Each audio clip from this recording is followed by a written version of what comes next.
कुठेही त्यावर निर्बंध नाही। सर्रास शाळेच्या मुलापर्यंत शाळांमध्ये महाविद्यालयामध्ये ड्रग्स पूर्णतः मुक्तपणे विकला जातो आहे आणि तो त्याचा वापर त्या ठिकाणी सुरू आहे। भ्रष्टाचाराची तर मालिकाच आहे। 1,67,000 कोटीची कामं ही अबाऊ सगळ्या कंत्राटदारांना दिली। महाराष्ट्रामध्ये 9 कंत्राटदार 1,67,000 कोटीची कामं करत आहेत। त्यामध्ये या 9 कंत्राटदार सरकारचे लाडके कंत्राटदार आहेत। आता नवीन ही उपाधी सुरू झाली आहे। लाडकी बहीण होती, लाडका भाऊ होता, आता ते खड्ड्यात गेले आणि लाडका कंत्राटदार आता पुढे आलाय।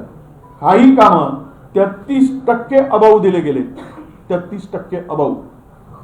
एटफार मध्ये मॅनेज करून दुसऱ्या कंत्राटदाराला त्या ठिकाणी कॉम्पिटिशनमध्ये भागच घेऊ द्यायचा नाही आणि एखाद्याने चुकून घेतलाच तर त्याला डिस्क्वालिफाय करायचा, त्याला अपात्र करायचं।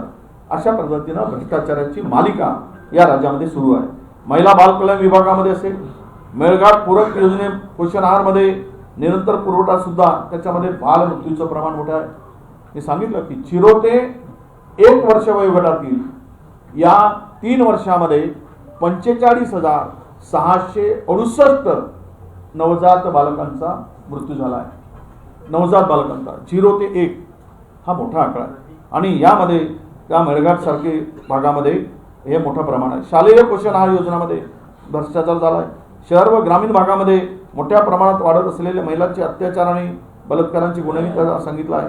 राज्य शासनाच्या विविध प्रकल्पासाठी जो निधी घेतला आहे त्याचं कुठेही नियमात बसवून खर्च केलेला नाही। 14,646 कोटीचं जे खर्च घेतलं त्या प्रकल्पासाठी ते वापरलाच गेलं नाही, दुसरीकडे वापरलं आहे।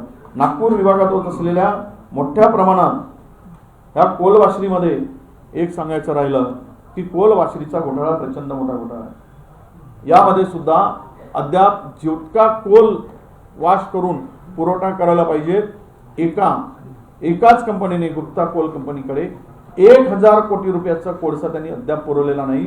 हे मी आरोप म्हणून करत नाही, तर माहितीच्या अधिकारामध्ये आम्हाला प्राप्त झालेला आहे। त्याच्यावर कारवाई न करता उलट त्यालाच तो कोळशाचा पुरवठा दिला जातो आहे। त्यांनी चांगला कोळसा मार्केटमध्ये विकला, उचललेला कोळसा कोल आपल्या पॉवर प्रोजेक्टपर्यंत दिलाच नाही आणि 1,000 कोटी रुपयाची रिकव्हरी ही महाजनकोनी त्यांच्यावर काढलेली आहे। हा सुद्धा एक मोठा विषय या ठिकाणी आहे। सामाजिक न्याय विभागामध्ये प्रचंड भ्रष्टाचार चाललेला आहे। हेल्थ विभागामध्ये त्यामध्ये अन्न व आपल्या सरकारच्या आरोग्य विभागामध्ये हे औषधी घोटाळा, बनावट औषधी, बोगस औषधी हे प्रचंड मोठ्या प्रमाणात सुरू आहे। याची सविस्तर आपल्याकडे नोट आम्ही पाठवणार आहोत आणि अशा अनेक भ्रष्टाचाराची मालिका या ठिकाणी आहे। एक तर खतरनाक काम असं आहे, तापी पाटबंधारे अंतर्गत बोडदा उपसिंचन योजना खाली गेली। बोडदा उपसिंचन योजना हा कंत्राटदार तेथील मंत्र्यांचा अत्यंत जवळचा आहे। या त्या विभागात पैसे नाही म्हणून त्याचा सिंचन क्षेत्र हा विदर्भाचा दाखवला आणि विदर्भातून VIDCतून या तापी पाटबंधारे अंतर्गत असलेल्या प्रकल्पाला त्या ठेकेदाराला पैसे द्यायचे म्हणून दबाव आणून विदर्भातून पैसे त्या कंत्राटदाराला दिले गेले। VIDCतून विदर्भाचा काही संबंध नाही, VIDCच्या सिंचन विदर्भातील सिंचनाचा संबंध नाही, VIDCचा संबंध नाही, पण कागदपत्री दाखवलं आणि या प्रकल्पाला जवळपास 1,200 कोटी रुपये विदर्भाच्या हक्काचे पैसे या प्रकल्पाला दिले गेल्याची माहिती आमच्याकडे आहे। मी आपल्याला अनेक विषय या ठिकाणी सांगितले आहे की राज्य पूर्ण अधोगतीकडे जात आहे।